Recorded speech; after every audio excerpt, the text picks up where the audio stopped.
Hello everyone, welcome to Pharmarocks YouTube channel. Pharmarocks के YouTube educational channel में आपका स्वागत है। In today's video lecture we will study in detail about the treatment of menorrhagia. Menorrhagia की जो medical term है for the condition of a heavy menstrual periods और heavy menstrual bleeding की जो हैवी ब्लीडिंग होता है, हैवी मेंस्ट्रुअल पीरियड्स होते हैं, तो उसका किस तरह से हम इलाज कर सकते हैं, किस तरह से उसकी ट्रीटमेंट होती है और कौन से मेडिकेशंस कहे हम ट्रीटमेंट कहे सर्जरी करे वो प्रीफर की जाती है इन दिस मेनोरेजिया। तो मेनोरेजिया की हिंदी में हम कहते हैं भारी मासिक चक्र। तो इसका हम किस तरह से इलाज कर सकते हैं ये हम सीखेंगे ये वीडियो लेक्चर में कि कौन से हम मेडिकेशंस दे सकते हैं पेशेंट को, फिर किस तरह से उसकी अलग अलग ट्रीटमेंट कर सकते हैं, वो सभी के बारे में हम स्टडी करते हैं। तो expert lecture by Amar sir, mister Amar M Rawal, founder of Pharmarocks, pursuing the PhD from Gujarat technological university, Ahmedabad, Gujarat. Thank you friends for being a 1 lakh family of Pharmarocks. And आप सभी के सपोर्ट के कारण फार्मारॉक्स ने अपने 1 लाख से भी ज़्यादा सब्सक्राइबर कंप्लीट किए and YouTube silver creator award की, जिसको हम कहते हैं यूट्यूब सिल्वर बटन का, जो हमें सम्मान नहीं मिला है, इसलिए आप सभी के हम बहुत ही आभारी हैं।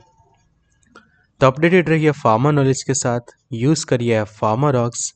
तो अभी डाउनलोड कर लीजिए ऐप फार्मारॉक्स कि अगर आपके पास एंड्रॉयड फ़ोन है तो गूगल प्ले स्टोर पर से डाउनलोड करिए, ना आईफोन है तो ऐप स्टोर पर से एक्सेस कर सकते हैं study material, test series and video lecture on app Pharmarox. तो शुरू कर दे आज के लेक्चर में। तो सबसे पहले तो डेफिनेशन ऑफ मेनोरेजिया और व्हाट इज द मेनोरेजिया।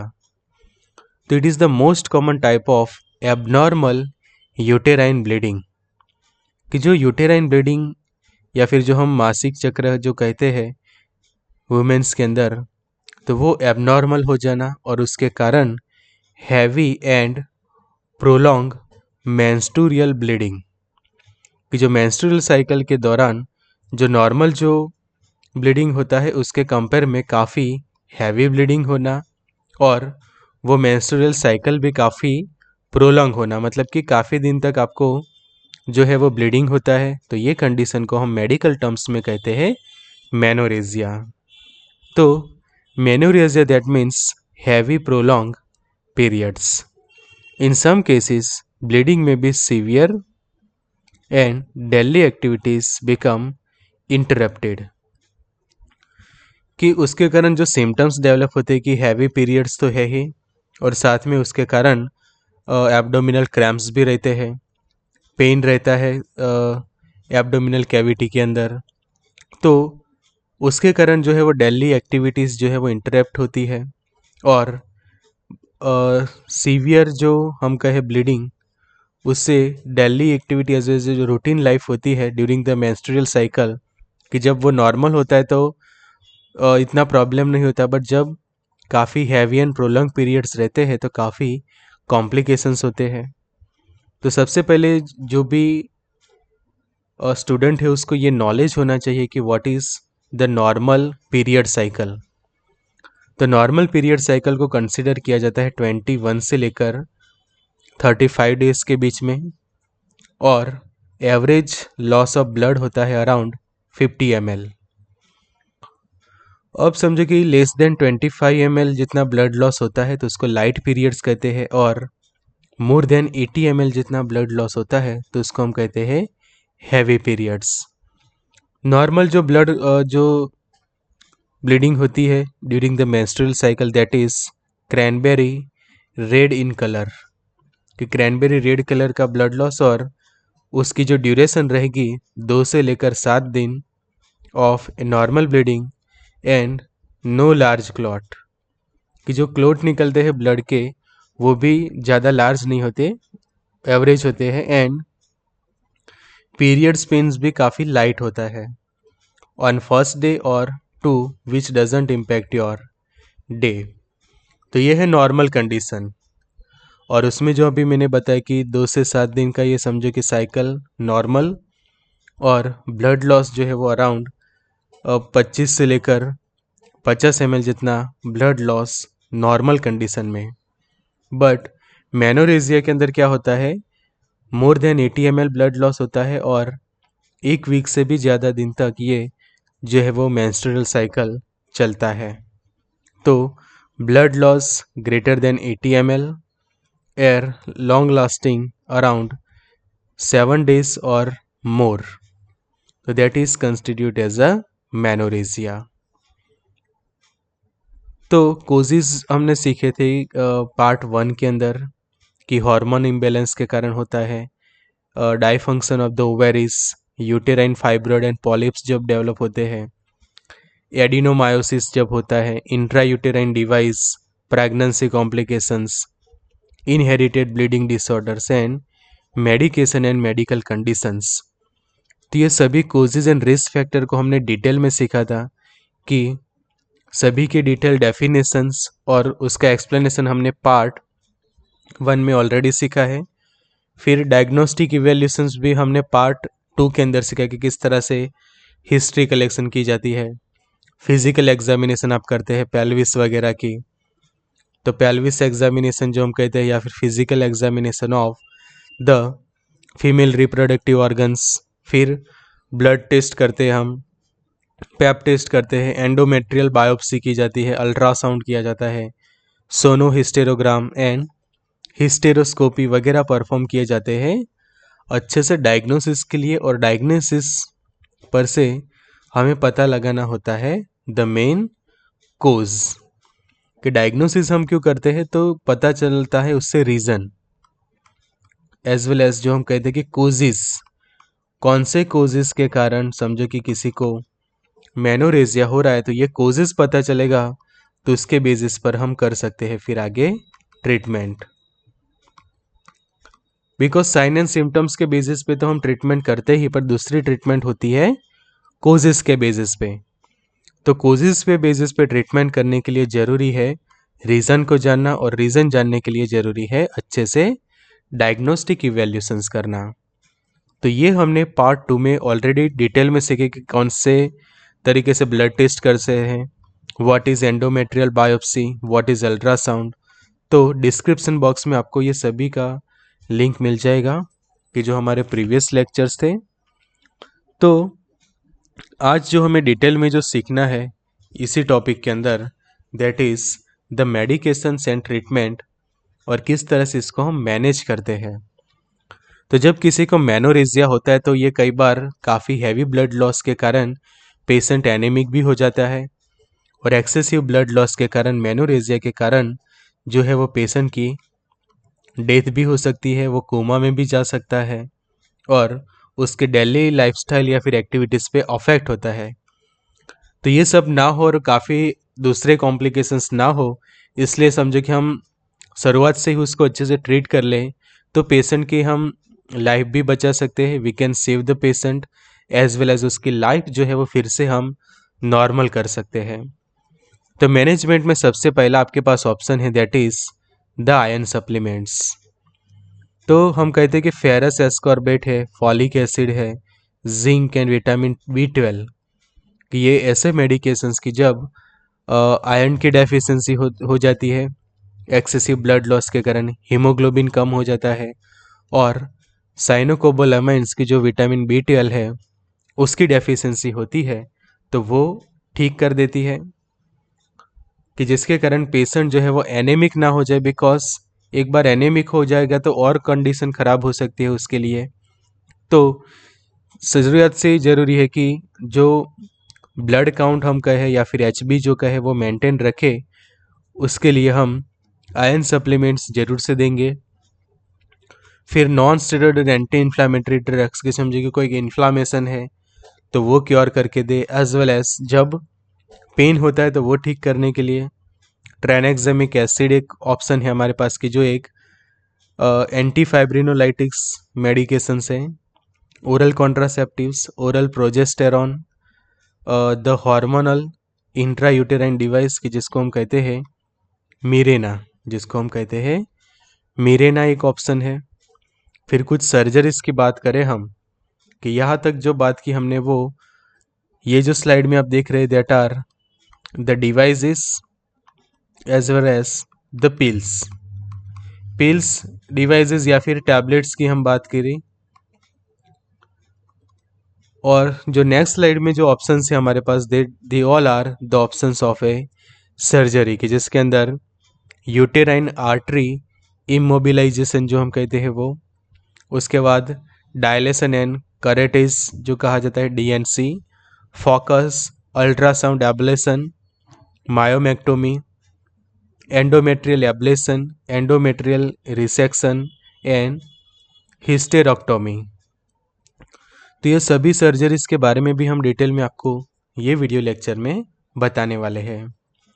तो शुरुआत करते सबसे पहले आयरन सप्लीमेंट से। So if you have a anaemia and your doctor may recommended that you take the iron supplement regularly, कि अगर आपको मेनोरेजिया भी है और साथ में एनीमिया भी है, मतलब कि एनीमिक हो चुका है पेशेंट के एक्सेसिव ब्लड लॉस के कारण और रेगुलरली उसके हैवी पीरियड्स रहते थे, तो उसके कारण ऑब्वियसली ब्लड लॉस तो होगा ही। तो ऐसे कंडीशन में पेशेंट को सबसे पहले ज़रूरी है उसका HB नॉर्मल करवाना, बिकॉज डायरेक्टली आप सर्जरी पे जाओगे तो भी पॉसिबल नहीं है, बिकॉज कि उस वक्त समझो कि पेशेंट एनेमिक होगा तो सर्जरीज भी कई बार फेल हो जाती है। तो ज़रूरी है सबसे पहले तो ये एनेमिक कंडीशन को ट्रीट करना और उसका HB लेवल नॉर्मल लेना। तो उसके लिए जो हम कहते हैं कि फेरस एस्कॉर्बेट का है, फॉलिक एसिड का है, जिंक, विटामिन D या फिर प्लेन आयरन फॉलिक एसिड के टैबलेट्स भी हम पेशेंट को दे सकते हैं कि as a part of iron supplements कि जो रेगुलरली पेशेंट को लेने चाहिए on daily basis. If your iron level are low but you are not yet anemic, iron और HB लेवल थोड़ा सा लो है बट अभी तक एनेमिक के रीजन में नहीं है, तो you may be started on iron supplements rather than waiting until you become anaemic. तो ऐसा ज़रूरी नहीं है कि आप वेट करें कि आप एनेमिक हो उसके बाद ही स्टार्ट करो। ऐसा नहीं है कि जब आपका ये HB लेवल या फिर आयरन का जो लेवल है वो बॉर्डर पे है तो भी आपको स्टार्ट कर देना चाहिए, कि जिससे आपका फिर से HB लेवल या फिर आयरन लेवल जो है वो अच्छे से इंक्रीज हो जाए और वो हो जाए नॉर्मल की रेंज में। और उसके साथ जो दूसरे मेडिकेशंस जब आपके स्टार्ट हो जाएंगे तो उससे मेनोरेजिया भी कवर हो जाएगा और आप एनेमिक होने से भी बच जाएंगे। और समझो कि एनीमिया है ऑलरेडी तो ये तो आपको मस्ट लेनी है, you must have to take, और आपको ज़रूर से ये खानी ही पड़ेगी टैबलेट्स, कि जो आयरन सप्लीमेंट्स बहुत ही ज़रूरी है इस टाइप की कंडीशन के अंदर जिसके अंदर ब्लड लॉस होने के कारण पेशेंट एनेमिक होता है as well as HB plus जो हम कहें कि विटामिन B12 साइनोकोबालेमिन वगैरह लो हो जाता है तब। दूसरा ऑप्शन है हमारे पास आइबुप्रोफेन, नेप्रोक्सेन जैसे non steroidal anti inflammatory drugs के, कि जो क्या करते हैं, help to reduce menstrual blood loss, कि मेंस्ट्रुअल ब्लड लॉस होता है उसको रिड्यूस करने में ये हेल्प करती है, as well as have an added benefit of relieving painful menstrual cramps, कि जो पेनफुल मेंस्ट्रुअल क्रैम्प्स की जिसको हम कहते हैं डिस्मेनोरिया, तो वो भी साथों साथ ठीक हो जाता है non steroidal anti inflammatory drugs के कारण। तो इसमें आप पेशेंट को नेप्रोक्सेन भी दे सकते हैं एज वेल एज आइबुप्रोफेन, तो वहाँ पे है ही फर्स्ट चॉइस। फिर जाने आप ट्राइनेक्सेमिक एसिड के बारे में। ये समझना जरूरी है कि मेनोरेजिया के अंदर ट्राइनेक्सेमिक एसिड जो है वो क्यों दिया जाता है। तो यहाँ पे समझिए आप कि ट्राइनेक्सेमिक एसिड जो है it is A anti फाइब्रिनोलाइटिक,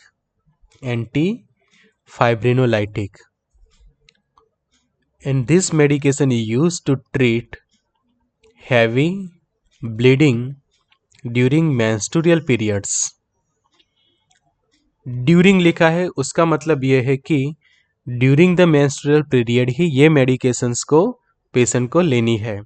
means ये मेडिकेशन पेशेंट कब लेगा कि जब उसका मेंस्ट्रुअल साइकिल जो है वो चालू है। ऐसा नहीं कि जबकि जो आयरन फॉलिक एसिड तो उस समय भी लेनी है कि जब उसका मेंस्ट्रुअल साइकिल या फिर पीरियड्स बंद है या फिर, बट ये मेडिकेशंस जो है ट्रानेक्सामिक एसिड की जो हम बात करते हैं वो तभी लेनी कि जब पीरियड्स चालू होते हैं। तो tranexamic acid is work by slowing the breakdown of blood clots. Blood clots की जो ब्रेकडाउन की जो प्रोसेस है उसको ये स्लोली कर देता है, which help to prevent prolong bleeding. कि जो प्रोलॉन्ग ब्लीडिंग जो होती थी उसको जो है वो स्टॉप करता है by slowing the breakdown of blood clots. कि ब्लड क्लोट्स का जो ब्रेकडाउन जो है वो समझो कि स्लोली हो जाएगा तो प्रिवेंट हो जाएगा प्रोलॉन्ग ब्लड लॉस या फिर bleeding. And it is belong to the class of drugs known as antifibrinolytics. सो कुछ लोग इसको हार्मोन समझते हैं बट ये कोई हार्मोन्स नहीं है। It is not a hormone but it is a medical chemical agent ही है ट्रानेक्सामिक एसिड की जो एंटीफाइब्रिनोलाइटिक क्लास का मेडिकेशन है। Only needs to be taken at the time of the bleeding. कि ब्लीडिंग के टाइम के दौरान ही ये मेडिकेशन पेशेंट को दी जाती है। उसके टैबलेट्स भी अवेलेबल है मार्केट में एज वेल एज उसका इंजेक्शन भी पेशेंट को लगाया जाता है in case of heavy bleeding. फिर ऑप्शन है एक आपके पास ओरल कॉन्ट्रासेप्टिव्स का। तो ये समझिए कि हम ओरल कॉन्ट्रासेप्टिव्स क्यों देते हैं। What is the reason of giving oral contraceptive. Because oral contraceptives के बारे में आप ये जानते हैं कि ये बर्थ कंट्रोल के पिल्स हैं। बट ये बर्थ कंट्रोल के जो पिल्स हैं वो साथों साथ आपका हार्मोन का जो बैलेंस है हार्मोनल बैलेंस भी करते हैं। कि जब आप इरेगुलर हार्मोनल बैलेंस हो जाता है तो उस वक्त ये जो पिल्स है वो अच्छे से आपके जो हार्मोन्स है उनको बैलेंस कर देती है और जिसके कारण जो है वो फिर से जो मेंस्ट्रुअल साइकिल जो है वो नॉर्मल हो जाता है। बिकॉज हमने एक रीज़न जाना था कि इरेगुलर हार्मोनल बैलेंस के कारण मेनोरेजिया जो है वो हो सकता है। तो aside from providing birth control, oral contraceptives can help to regulate the menstrual cycle and reduce the episodes of excessive or prolonged menstrual bleeding.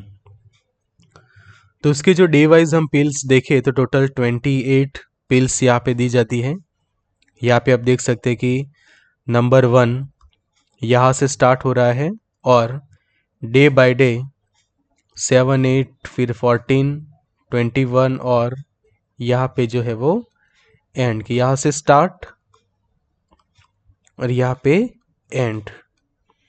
और ये जो 7 टैबलेट्स है वो स्पेशली रहती है आयरन फॉलिक एसिड की, जिससे ब्लड लॉस के कारण वुमेन्स के अंदर एनीमिक कंडीशन ना हो, उनका जो HB लेवल है वो अच्छे से बना रहे, इसके लिए ये भी पिल्स साथ में दी हुई होती है ये हार्मोनल्स ओरल कॉन्ट्रासेप्टिव्स के साथ। The most oral contraceptives contain the combination of two types of hormones, one that is estrogen and second that is a progestin। कि एस्ट्रोजन और प्रोजेस्टिन दो हार्मोन्स इसके अंदर प्रेजेंट होते हैं। यहाँ पे आप देख सकते हैं लेवोनॉर्गेस्ट्रेल एंड इथेनाइल एस्ट्राडायल की जो टैबलेट्स की कंटेनिंग फेरस फ्यूमारेट। फेरस फ्यूमेरेट इसलिए कि जब पेशेंट को आयरन की डेफिशिएंसी भी है तो उस वक्त ये जो है वो काफ़ी पावरफुल ट्रीटमेंट रहती है। Both of this hormones are naturally found in women's body. कि वुमेन्स के बॉडी के अंदर भी ये हार्मोन्स जो है वो देखे जाते हैं। तो ये मेडिकेशंस देने का रीज़न कि ये जो हार्मोनल पिल्स भी कह सकते हैं उसको हम कि बर्थ कंट्रोल पिल्स के साथ ये हार्मोनल पिल्स, बिकॉज उसके अंदर जो मेडिकेशन है वो है एस्ट्रोजन एंड प्रोजेस्टिन। तो ये एक आपको अच्छे से याद रखना है ऑफ ओरल कॉन्ट्रासेप्टिव्स। फिर जो एक ऑप्शन है वो है मिरेना। मिरेना की जिसको हम कहते हैं hormonal IUD, and Mirena is a hormonal intrauterine device. Intra uterine device की जो I for intra, U for uterine and D for device that can provide long term birth control. कि contraception का एक टेक्निक ही है। तो this device is T shape plastic frame. T shape की plastic frame होती है that inserted into the uterus where it release a type of hormone call a progestin. कि प्रोजेस्टिन को वो वहाँ पे रिलीज करते कि समझो कि सिम्टम्स के बेसिस पे ही देने चाहिए कि जब हार्मोनल इम्बैलेंस ऐसा है कि जब प्रोजेस्टिन का लेवल कम है तो उस वक्त प्रोजेस्टिन को रेगुलरली रिलीज करवाने के लिए जो है वो आप मिरेना यूज कर सकते हैं। बराबर, ये पॉइंट समझिए कि यहाँ पे इसके अंदर हार्मोन कौन सा है, प्रोजेस्टिन।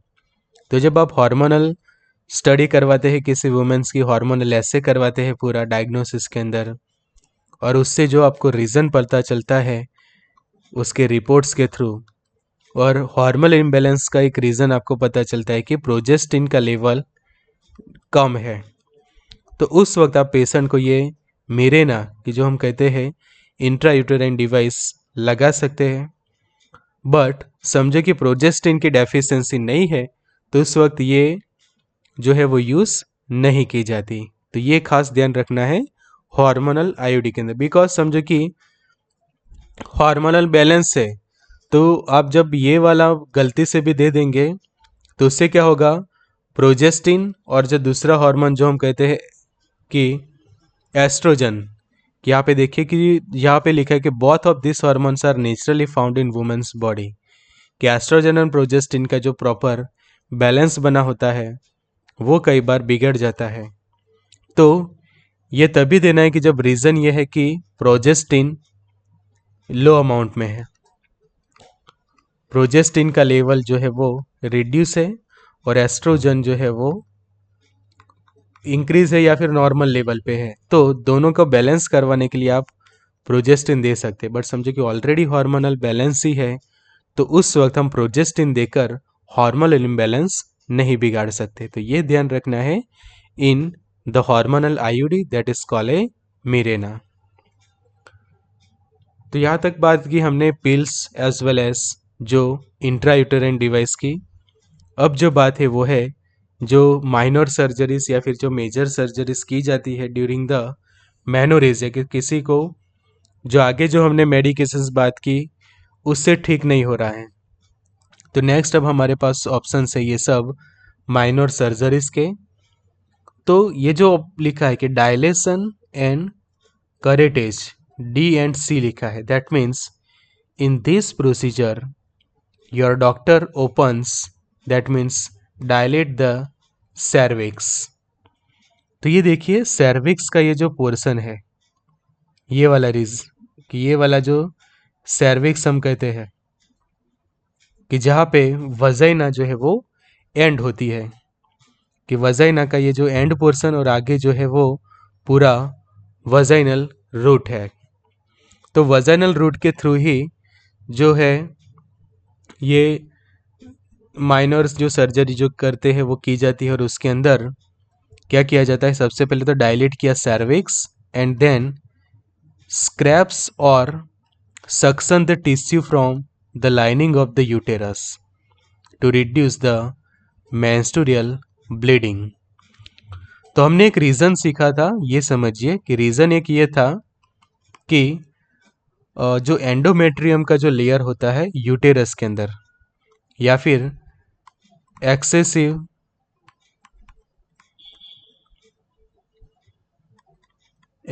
लेयर्स ऑफ एंडोमेट्रियम,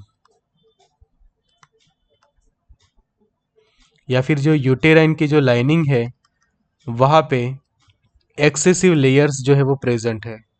तो ये एक्सेसिव लेयर्स के कारण क्या होगा कि जब लेयर्स ज़्यादा होंगे तो उनका ब्रेकडाउन भी होगा और उसके कारण ज़्यादा ये जो लेयर्स है तो एक्सेसिव ब्लीडिंग होगा। तो समझो कि आप ये पहले से ही ये लेयर्स जो है वो कम कर देते हैं सर्जरी करके या फिर माइनर सर्जरी करके, तो ये लेयर समझो कि आप रिड्यूस कर देंगे तो ब्लीडिंग भी पेशेंट को क्या होगा, कम होगा।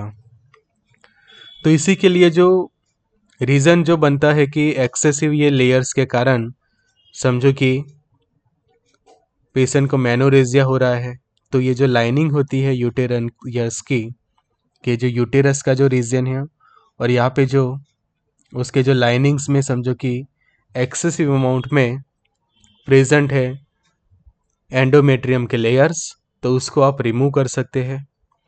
Although this procedure is a common and open often treats acute or active bleeding successfully, and you may need additional DNC procedure if menorrhagia reoccurs। अगर समझे कि ये करवाने के बाद भी फिर से मेनोरेजिया हो रहा है तो एडिशनल DNC के एक्स्ट्रा प्रोसीजर्स भी आपको करवानी पड़ेगी। स्टार्टिंग में समझो कि माइनर अमाउंट में रिमूव किया है और उससे क्योर नहीं आया तो फिर सेकंड स्टेप में भी ये जो लाइनिंग से वो रिमूव की जा सकती है। उसको स्क्रैप कर दिया जाता है, वहाँ से स्क्रैप करके उसको सक्शन कर दिया जाता है।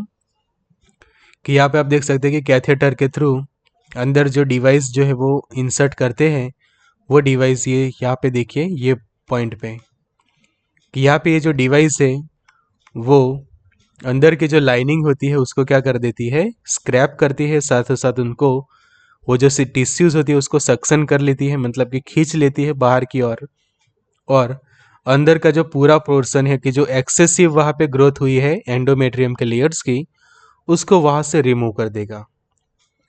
फिर जो ऑप्शन है दूसरा वो है यूटेराइन आर्टरी इम्बोबिलाइजेशन। तो एम्बोलाइजेशन में क्या होता है समझिए कि यूटेराइन आर्टरी एम्बोलाइजेशन, तो यहाँ पे एक वर्ड समझना जरूरी है, एम्बोलाइजेशन। तो उसके अंदर क्या होता है कि woman who has a menorrhagia cause by fibroid, कि जो हमने सीखा था कि यूटेराइन फाइब्रॉइड्स या पॉलिप्स जब डेवलप होते हैं, तो यहाँ पे देखिए यूटेराइन फाइब्रॉइड्स हम देख सकते हैं यहाँ पे। तो ये फाइब्रॉइड्स यहाँ पे है कि ये वाला एक फाइब्रॉइड है कि जहाँ पे मैंने येलो किया है, और एक ये वाला फाइब्रॉइड।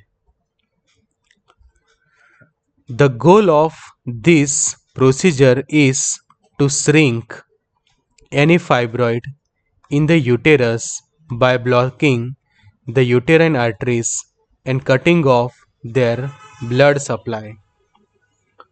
तो अब एक सिंपल आप एक बात समझिए कि समझो कि आपने घर पे एक प्लांट लगाया हुआ है, और ये प्लांट की ग्रोथ के लिए, ये प्लांट की ग्रोथ करने के लिए आप रेगुलरली उसके अंदर डालते हैं पानी, कि जिसको हम कहते हैं वाटर, कि रेगुलरली आप वाटर सप्लाई करेंगे तो ही वो प्लांट जो है वो अच्छे से ग्रोथ करेगा।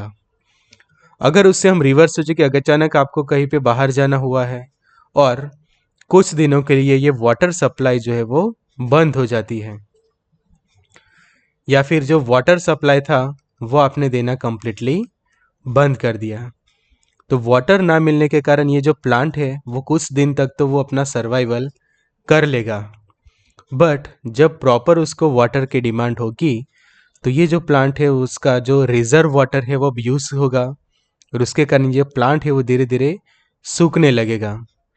तो जिसको हम कहते हैं श्रिंक, कि उसके जो सेल है उसका श्रिंकिंग होगा, सेल श्रिंक होंगे, वो सेल जो है वो सिकुड़ने लगेंगे, सूखने लगेंगे। तो यही कॉन्सेप्ट जो है वो यहाँ पे भी अप्लाई किया जाता है, कि यहाँ पे देखिए कि जिस जगह पे आपका फाइब्रॉइड्स बना है, तो ये फाइब्रॉइड्स को जो पहुंचाने वाली, जो ब्लड पहुंचाने वाली जो आर्टरी होती है, कि ये जो फीमोरल आर्टरी है मेन, और ये फीमोरल आर्टरी में से अब देखिए ब्लड सप्लाई जो है वो पहुंच रहा है यहाँ पे यूटेराइन आर्टरी की ओर, कि फीमोरल आर्टरी की जो आगे ब्रांचेस बनती है वो एक पहुंचती है यूटेराइन की ओर। तो यूटेरस के अंदर ये जो यूटेराइन आर्टरीज है वो आपके यूटेरस को प्रॉपर प्रोवाइड करती है ब्लड। तो हम प्रॉपर सर्जरी करके कि जो एंजियोग्राफिक कैथेटर होता है उसको प्रॉपरली यूज़ करके हम ये वाले रीजन की, कि मैं ब्लू कलर लेता हूँ तो आपको ज़्यादा समझ में आएगा कि ये वाला जो है वो फाइब्रॉइड है। तो ये फाइब्रॉइड के साथ अटैच ये वाली जो हम देख रहे हैं यूटेराइन आर्टरीज, उसको समझो कि हम कर देते हैं, कट कर देते हैं, और उससे क्या होगा, उनका जो ब्लड सप्लाई है वो अब मिलना बंद हो जाएगा।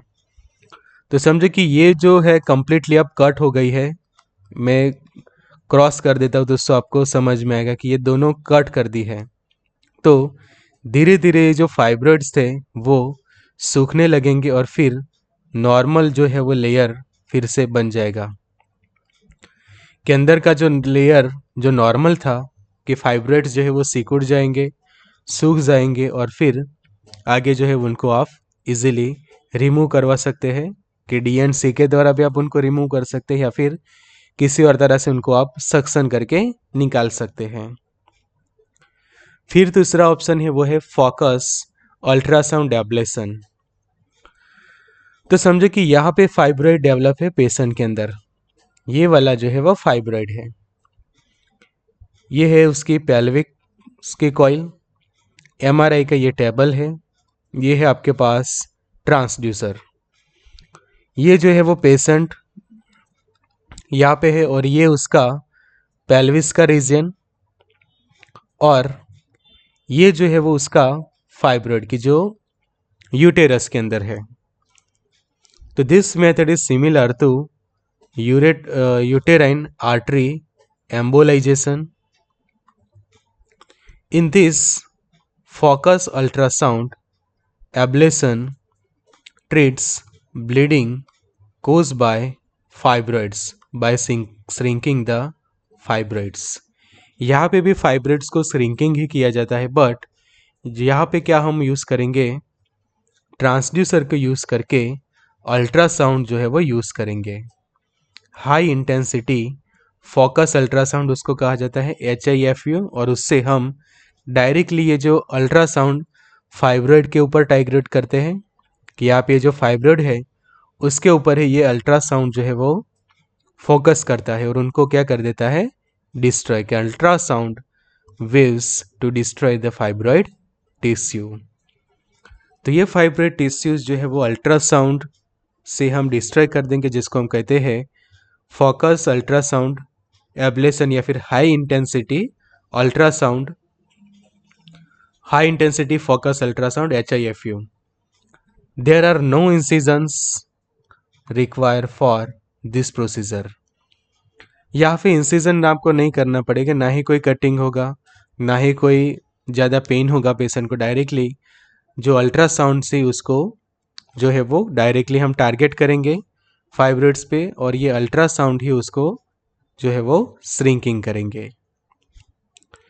फिर जो ऑप्शन है वो है मायोक्टेमी, मायोमेक्टोमी। तो मायोमेक्टोमी का मतलब क्या है, तो this procedure involves the surgical removal of uterine fibroids, कि एंडोमेट्रियम और मायोमेट्रियम्स के जो लेयर्स कहते हैं हम यूटेरस के अंदर, तो वहाँ पे जब ये फाइब्रॉइड्स डेवलप होते हैं और ये फिर फाइब्रॉइड्स आगे जाके कैंसर के भी रीज़न बनते हैं, तो ज़रूरी है कि मेनोरेजिया के ट्रीटमेंट के करने के वक्त उसको अच्छे से रिमूव कर दिया जाए। तो सर्जिकली उसको रिमूव किया जाता है। तो यहाँ पे देखिए कि ये जो वजाइना का पोर्शन, फिर ये यूटेरस, और ये जो हम देख रहे हैं कि जो यहाँ पे मैं जो येलो कर रहा हूँ, that are all the fibroids. तो with abdominal and laparoscopic myomectomy fibroids are remove through abdominal incisions, कि एब्डोमिनल्स के पोर्शन से जो इंसिजन करके डायरेक्टली ये जो फाइब्रॉइड्स है उनको सर्जरी करके रिमूव कर दिया जाएगा। और with hysteroscopy fibroids are remove through the vagina. आपके पास दो ऑप्शन है यहाँ पे, कि एक ऑप्शन ये है कि आप डायरेक्टली एब्डोमिनल इंसिजन लगा के भी उसको रिमूव कर सकते हैं, और दूसरे आप जो है वजाइना के थ्रू जो हिस्टेरोस्कोपी है उसको हिस्टेरोस्कोप को यूज़ करके उसको इंसर्ट करके फिर आप जो है वो सर्जरी कर सकते हैं। तो ये है डिपेंडिंग ऑन द साइज, कि ये जो पॉइंट लिखा है वो खास समझिए कि डिपेंडिंग ऑन द साइज, कि कितनी साइज का है, number and location of the fibroid, surgeon may choose to perform myomectomy using open abdominal surgery through several small incisions, कि छोटे जो स्मॉल इंसिजन्स किए जाते हैं एब्डोमिनल के थ्रू, उससे करें कि जिसको हम कहते हैं लेप्रोस्कोपिकली, कि जो टेक्निक को क्या कहा जाता है हम लेप्रोस्कोपी। और दूसरे जो वजाइनल टेक्निक है कि थ्रू वजाइना एंड सर्विक्स, जिसको हम कहते हैं हिस्टेरोस्कोपिकली। तो जब हिस्टेरोस्कोपिकली कि जब आप वजाइना या फिर वजाइनल रूट के थ्रू कैथेटर या फिर जो सर्जिकल इंस्ट्रूमेंट इंसर्ट करके वो फाइब्रॉइड्स रिमूव करते हैं, या फिर लेप्रोस्कोपिकली, तो ये डिपेंड करता है कि कितनी साइज है। काफ़ी ज़्यादा साइज के है, नंबरिंग भी ज़्यादा है, तो आप जो है वो पेशेंट को जिस तरह से सूटेबल हो या फिर सर्जन को जो ठीक लगे उसके अकॉर्डिंग टू वो कर सकते हैं, depend on the condition of patient. तो ये मायोमेक्टोमी कि यहाँ पे कंप्लीटली रिमूव किए दिया जाते हैं यूटेराइन फाइब्रॉइड्स की। यहाँ पे श्रिंक करने की बात नहीं है, उनको सुखाने की बात नहीं की जाती। यहाँ पे एज इट इज जो कंडीशन में है वही कंडीशन में उनको वहां से रिमूव करवाना through surgery, that is the myomectomy.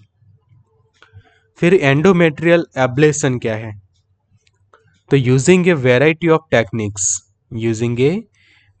Of techniques doctor permanently destroy the lining of uterus, कि जो है एंडोमेट्रियम।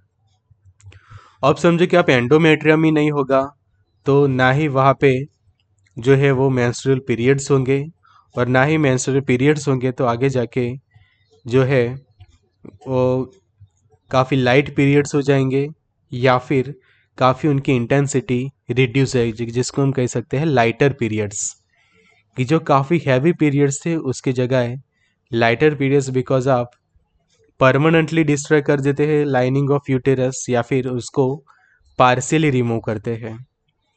तो after endometrial ablation most woman have a much lighter periods, much lighter, या फिर जब कोई ऐसी एज है कि अब रिप्रोडक्टिव एज नहीं रही या फिर उसके नज़दीक है मेनोपॉज के, तो उस वक्त आपके पीरियड्स भी काफ़ी लाइट हो गए फिर कंप्लीटली बंद हो जाते हैं। तो यहाँ पे आप देखिए माइक्रोवेव्स या फिर ऐसे डिवाइसेस इंसर्ट किए जाते हैं कि जो डिस्ट्रॉय करती है एंडोमेट्रियम, क्योंकि heat is apply via microwaves that destroy the endometrium, और जो एंडोमेट्रियम के लेयर्स डिस्ट्रॉय किए जाते हैं उसको फिर सेक्शन करके उनको वहाँ से बाहर निकाल दिया जाता है। कंट्रोल बॉक्स एंड मॉनिटर भी होता है कि जिससे आपको प्रॉपर पता भी चलता है, इवन आगे समझो कि टाइनी कैमरा लगा हुआ है तो वो उसके पिक्चर्स भी आपको डायरेक्टली मॉनिटर के ऊपर देखने को मिलती है। और ये वजाइनल रूट से ही किया जाता है, वजाइनली ही ये इंस्ट्रूमेंट जो है वो इंसर्ट किया जाता है यूटेरस के अंदर।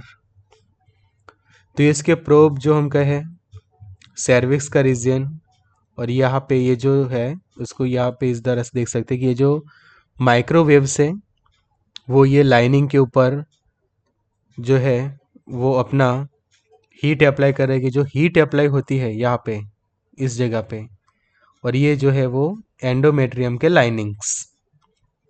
तो ये जो लाइनिंग्स जो है उनको डिस्ट्रॉय किया जाता है। तो ये है एंडोमेट्रियल एब्लेशन। फिर एंडोमेट्रियल रिसेक्शन, तो this surgical procedure uses electrosurgical wire loop, कि जैसे हमने प्रीवियसली देखा एब्लेशन के अंदर सेम लाइक दैट यहाँ पे भी कंट्रोल बॉक्स है, और ये जो डिवाइस है वो वजाइना के थ्रू यहाँ पे एंटर की जाती है, कि heater rays fluid temperature, uterus, endometrial lining और फ्लूइड फील्ड बलून। तो ये क्या करता है, using a syringe fluid is injected through a catheter inflating the balloons, और फिर जो उसके अंदर जो टेम्परेचर होता है उसके कारण जो इनर लाइनिंग्स जो है वो हम रिमूव कर देंगे, जो हम कहते हैं कि electro surgical wire loop, both endometrial ablation and endometrial resection benefits the women who have very heavy menstrual bleeding, कि जिनको काफ़ी हैवी menstrual bleeding होता है और उसके रीज़न ये है कि एंडोमेट्रियम्स के लेयर्स काफ़ी ज़्यादा बने हैं, तो ये लेयर ही समझो कि आप रिमूव कर देते हैं तो उससे जो है वो काफ़ी बेनिफिट होते हैं। तो pregnancy isn't recommended after this procedure, कि ये प्रोसीजर के बाद आपको जो है वो कुछ टाइम रेस्ट करना होता है, और जब कम्प्लीटली आपका मेंस्ट्रुअल साइकिल नॉर्मल हो जाए फिर जो आपके गायनेकोलॉजिस्ट से अच्छे से आपका यूटेरस का भी एग्जामिन कर ले कि अब प्रॉपर लाइनिंग भी नॉर्मल हो चुकी है, वहाँ पे कोई अब इंजरी जैसा नहीं है, कोई डैमेज नहीं है, तो ही फिर आप प्रेगनेंसी प्लान कर सकते, तब आप जो है वो प्रेगनेंसी वो नहीं रख सकते। तो ये खास ध्यान रखना है कि इस टाइप की जो सर्जरीज के बाद प्रॉपर एडवाइस के साथ ही आपको प्रेगनेंसी प्लान करनी होती है। फिर एक ऑप्शन है हिस्टेरेक्टोमी। तो hysterectomy that means surgery to remove your uterus and cervix. अब ये ऐसी सर्जरी के हम यूटेरस से निकाल देते हैं, तो उसके 3 ऑप्शन है। एक है आपका पार्शियल हिस्टेरेक्टोमी, कि जिसके अंदर 2/3 of the uterus will be remove, कि जो ग्रीन कलर का जो पोर्शन दिखाया है कि सबसे पहले मैं यहाँ पे जो कर रहा हूँ कि इतना पोर्शन, कि जो हम कहे कि 2/3, ये वाला जो पोर्शन कि जो हम कह सकते हैं 2/3 of the uterus, 2/3 of the uterus इतना ही रिमूव करते हैं, that is the first one, partial hysterectomy. Second है जो है total hysterectomy, removes uterus and cervix. तो अब यहाँ से हम और बाहर निकलेंगे तो इतना पोर्शन कि फैलोपियन ट्यूब को छोड़ के हम यहाँ पे रिमूव कर देते हैं, कंप्लीटली यूटेरस 100% रिमूव हो गया, एज वेल एज ये जो स्टार्टिंग का जो पोर्शन है कि जिसको हम कहते हैं सर्विक्स, उसको भी निकाल देंगे। तो यूटेरस और सर्विक्स दोनों निकलते हैं टोटल हाइपर हिस्टेरेक्टोमी के अंदर। और तीसरा है रेडिकल हिस्टेरेक्टोमी, कि जब काफ़ी सीवियर केसेस होती है उसी के अंदर कि जिस यहाँ पे रिमूव करते हैं यूटेरस, सर्विक्स और वजाइना, या फिर ये जो फैलोपियन ट्यूब्स के जो रीजन है ये इतना रीजन पूरा रिमूव कर दिया जाता है रेडिकल हिस्टेरेक्टोमी के अंदर।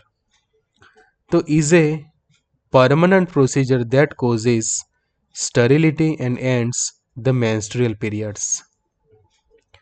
अब समझो कि ये ऑपरेशन कर दिया जाता है तो उसके कारण एंड हो जाएंगे मेंस्ट्रुअल पीरियड्स, बिकॉज यूटेरस ही नहीं है, यूटेरस की जो तो उसके लाइनिंग्स भी नहीं होगी, एंडोमेट्रियम भी नहीं होगा, और एंडोमेट्रियम नहीं होगा तो ना ही मेंस्ट्रुअल साइकिल अवेलेबल होगा, बिकॉज मेंस्ट्रुअल साइकिल का जो हम कहे कि फॉर्मेशन ही इसलिए है कि वहाँ पे यूटेरस के अंदर की जो हम कहते हैं गर्भाशय, तो वहाँ पे जो लाइनिंग्स बने, और समझो कि प्रेगनेंसी रहती है तो वो जो लाइनिंग होती है वो बच्चे को अच्छे से प्रोटेक्शन देती है। तो अब समझो कि आपने यूटेरस से निकाल दिया है तो ये जो है वो मेंस्ट्रुअल साइकिल एंड हो जाएंगे, in that leads to the sterility. Hysterectomy is perform under anesthesia and require hospitalization, कि पेशेंट को हॉस्पिटलाइज किया जाता है, एनेस्थेसिया के साथ उसकी सर्जरी की जाती है, और उसके बाद भी उसको कुछ दिनों के लिए प्रॉपर मेडिकल सुपरविजन के अंदर रखा जाता है। एडिशनल रिमूवल ऑफ ओवेरिस, जिसको बायलेटरल ऑफोरेक्टेमी कहते हैं, मेकोस प्री मैच्योर मेनोपॉज, कि जो प्री मैच्योर मेनोपॉज करते हैं या फिर जो हम इंड्यूस करवाते हैं मेनोपॉज या फिर एंड करवा देते हैं मेंस्ट्रुअल पीरियड्स, तो ये रहती है हिस्टेरेक्टोमी। हिस्टेरेक्टोमी की यूजुअली यहाँ पे जब ऐसी सीवियर कंडीशन हो तो ही फैलोपियन ट्यूब या फिर सर्विक्स निकालते हैं। यूजुअली पार्शियल हिस्टेरेक्टोमी से भी ये जो है वो कंडीशन ठीक हो जाती है। तो ये था डिटेल हमारा वीडियो लेक्चर ऑन मेनोरेजिया की, जिसकी हमने ट्रीटमेंट देखी medications as well as surgery के साथ। So thank for watching. जरूर से लाइक करिए, कमेंट्स करिए, शेयर करिए एंड चैनल को सब्सक्राइब करिए। ज्वाइन कर सकते हैं व्हाट्सएप ग्रुप, ये वाले व्हाट्सएप हेल्पलाइन नंबर से फार्मारॉक्स के। अगर आपके पास एंड्रॉयड फ़ोन है तो डाउनलोड करिए ऐप फार्मारॉक्स, एक्सेस करिए study material for GPAT, NIPER, DI and pharmacist exam, test series and video lecture also available. So good luck and all the best.